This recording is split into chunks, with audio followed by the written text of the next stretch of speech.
All right, hey, what's going on this week on What's the Story? We're with the Amateur Lovers. So, guys, why don't you go ahead and tell us what your name is and what you do? Scott Clampett, guitar vocals. I'm Sean Boots, and I play keyboard and vocals. Mark Livingston, bass. Noel Peterson, drums. All right, so you guys you just released your first album. It came out like on the 24th of last month, right? No, June 24th?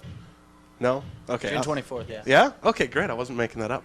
So, what kind of response have you guys got outside of your hometown, Seattle? Anything?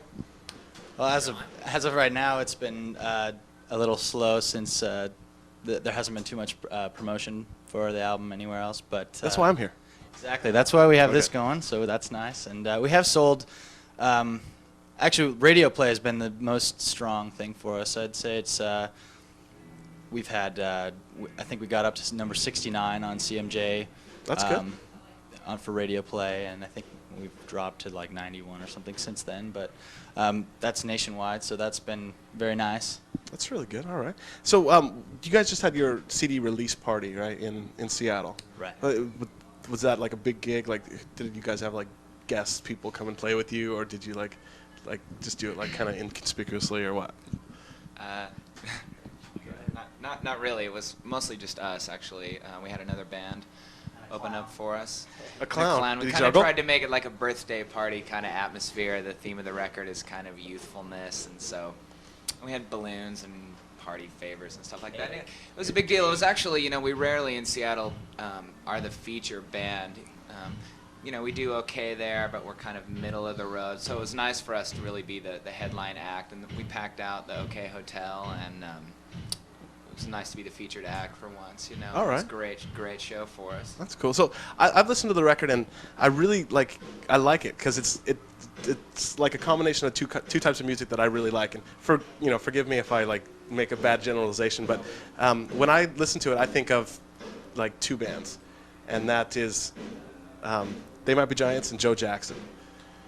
So like a combination of That's a those nice two. compliment. So I don't know like what you guys think of that, but like, I mean, is this like are these like bands that you guys like set out to like? Not no, that's bad. Like, did you guys checked out when you guys were kids, or?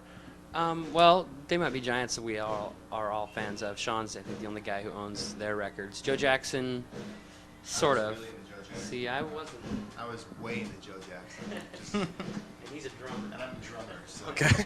A lot of the bands that people say we sound like are bands that we're just discovering as we're growing older. I think we all kind of were Police fans and Van Halen. Everybody kind of went through a few influences, Carpenters, stuff like that. But as we're getting older, and especially in the last couple of years, we've been getting into Stevie Wonder and Joe Jackson and some of those other groups, and it's sort of Hey, what's going on? Hey, what's up, man? Random guy. Okay. It's, Another. oh, no, go ahead. All right. So, like I said, I have the album and I listen to it and I like it. And my favorite song on the album is Rubik's Cube. And what I want to know is, have you guys really never peeled off the stickers? Because Actually, you have. That's a lie, actually. Sean, he wrote that song, and it's an allegory pretty much for Rubik's Cube in life. And anyways, he's the guy who, when that came out, had to figure it out. But he's got that kind of mind. He could. He's good at that kind of thing. But he didn't have to. He wanted to be the guy who could go to school and go, watch, check this out. Hey, I'm cool. Because I was the one who solved everybody else's cube. oh man. That's the kid I was. Because actually, we've got Greg here behind the camera tonight, and he has been trying for like months to solve it. You can't see him, but he's back there. Anyway, so like, I don't know if I could still do it though. no, you don't know. Under pressure. They say it's like riding a bike and like other things. You just like. I know I could do No? the top 2 rows. Oh, okay. Okay. So, where's this tour taking you so far? Is this like the first leg down from Seattle, or anybody?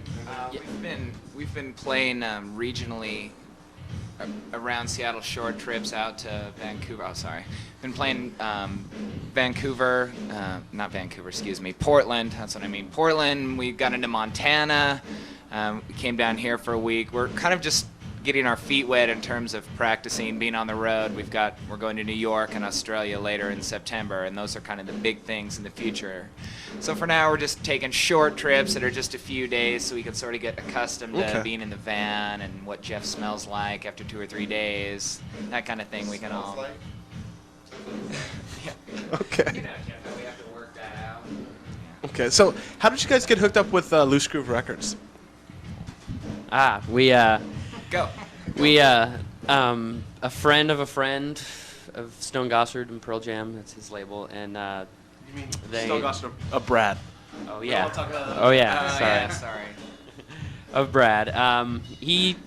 His friend, our producer Dave Hillis, knew him, worked on 10, Pearl Jam's 10, and Dave saw us, the producer, and sorry, I'm rambling. This is horrible. That's all right. I might bail. No, hold on. I'm gonna eat this one. I'm gonna eat this one. He recommended. He was looking for bands, and pop was kind of the thing, you know, for a while. It was the buzz, and so he came to check us out at a club and liked it. All right. So, how do you guys feel putting out something other than a grunge album coming out of Seattle? I mean, because right now, like I was really into that when I was 16, 17, and 18. So are we. Yeah. How old are you guys before I finish that question? 25. 24. 26. 26. Okay, so you guys are older than me. But, Oh, really? oh, yeah. Okay. No. Actually, I kind of lost my train of thought. I forgot what I asked. Grunge. Oh, yeah, okay. So, because grunge now, to me, when I listen to the kind of music that I do now, grunge is pretty dead to me. And so, did you guys come out saying, I am not ever going to put out a grunge album coming from Seattle, or No, not at all. I mean, all of us were Nirvana fans and Pearl Jam fans and Alice in Chains, and I think now what grunge music has turned into now is not really what I think of when I think of grunge music, like maybe Seven Mary 3 or Silverchair, something like that. That's not. But that's what grunge. okay. But that's what grunge is. Yeah. You know, that's really what people consider grunge. So Nirvana sounds like the Beatles to me, and does to it kind of does to all of us. You hear the form and the harmonies, and it's pop music.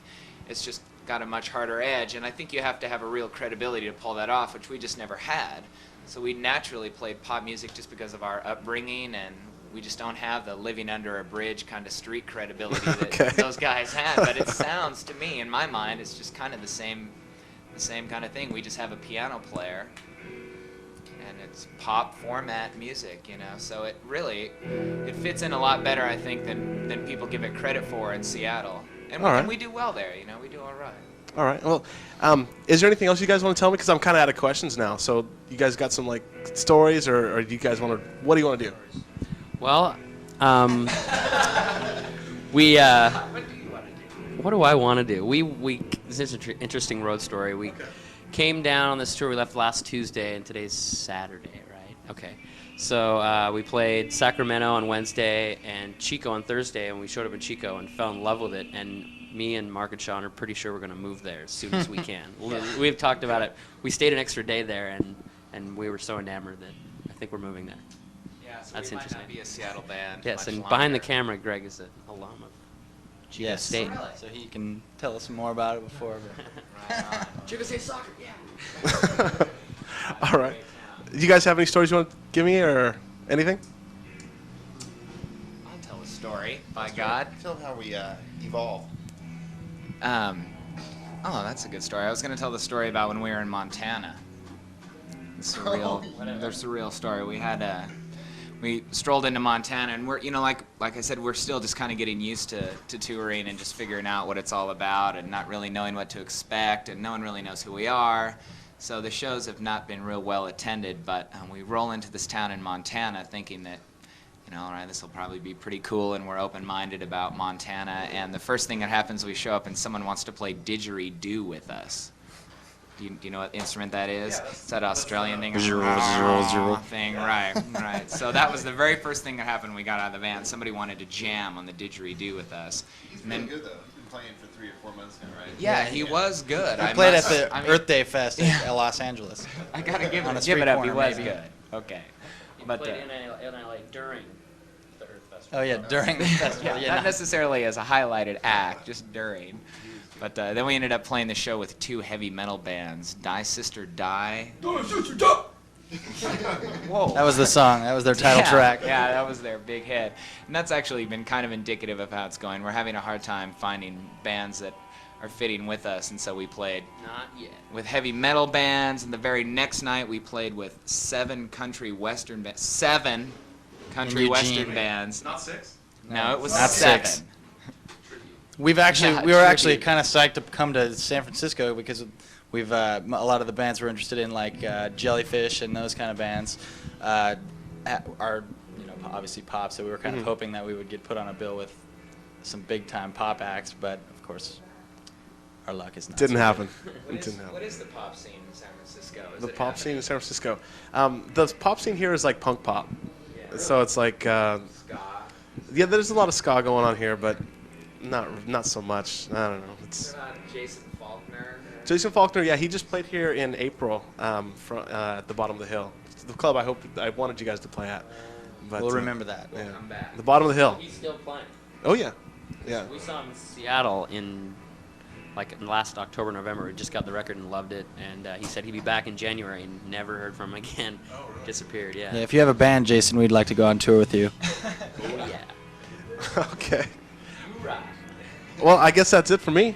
Cool. You guys done? Sounds great. Yeah. Thanks very much. All right. That's it. We're here with the Amateur Lovers. Stick around for a live song. Later.